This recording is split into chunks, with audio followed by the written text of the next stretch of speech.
Hello बच्चों, आज का जो हमारा टॉपिक है वो है केमिकल काइनेटिक्स। तो केमिकल काइनेटिक्स होता क्या है जानेंगे। तो देखो, branch of chemistry which deals with the study of the rates of chemical reaction and there mechanism. यानी कि यहाँ पे हम लोग रिएक्शन की स्पीड के बारे में पढ़ेंगे कि कौन सा रिएक्शन फास्ट हो रहा है, कौन सा रिएक्शन स्लो हो रहा है, यानी कि उसके बारे में हम देखेंगे काइनेटिक्स में।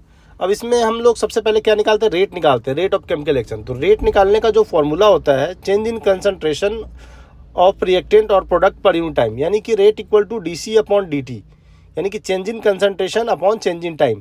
अब देखो, कंसंट्रेशन का यूनिट क्या होता है, मोल पर लीटर, और टाइम का क्या होता है, सेकेंड।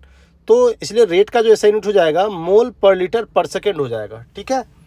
अब देखो, इंस्टेंटेनियस रेट्स ऑफ रिएक्शन है। यहाँ पे इंस्टेंटेनियस रेट्स ऑफ रिएक्शन में हम लोग क्या करते हैं, पर्टिकुलर टाइम पे हम लोग रिएक्शन का रेट निकालते हैं।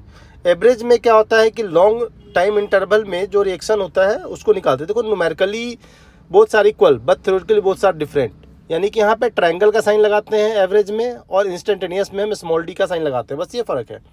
अब देखो, रेट ऑफ रिएक्शन अगर हमें निकालना है, फोर्थ पॉइंट में हम लोग देखेंगे तो क्या होगा। देखो, अगर रिएक्टेंट की बात करें, रिएक्टेंट हमेशा डिक्रीज होता है, इसलिए हम उसको क्या लिखेंगे, decrease in concentration of reactant upon time taken, यानी कि यहाँ लिखा है equal to minus delta del A upon delta T. अगर मान लो कोई रिएक्टेंट है ए और प्रोडक्ट है बी, तो रिएक्टेंट में माइनस लगा देंगे del A upon delta T. ठीक है। प्रोडक्ट में लिखेंगे बी है तो plus delta B upon delta T, क्योंकि रिएक्टेंट कंज्यूम होगा तभी प्रोडक्ट हमारा बढ़ेगा।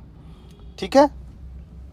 और देखो, जनरल इक्वेशन यहाँ पे लिखा हुआ है फिफ्थ लाइन में, स्मॉल ए कैपिटल ए, यानी कि जो इक्वेशन दी हुई है। अब इसको देखो, ये कोफिशिएंट है, जैसे हम बैलेंस करते हैं तो कोई नंबर होता है ना 1 2 3, तो ये जो नंबर होगा ना उसको हम अपॉन में लिखेंगे। देखो, रिएक्टेंट साइड में ए और बी दिया हुआ है, तो इंस्टेंटेनियस रेट लिखा तो -1/a, ए को हमने लिख दिया -1/a, delta del A by D T equal to minus delta 1/b equal to delta B by delta T. Product में हम इसको प्लस करके लिख लेंगे। ठीक है। इसके बाद यहाँ पे देखो, जो लास्ट टॉपिक है रेट लॉ है। रेट लॉ में क्या होता है, यहाँ पे रेट लॉ जो होता है, reaction with the concentration of reactant. ठीक है।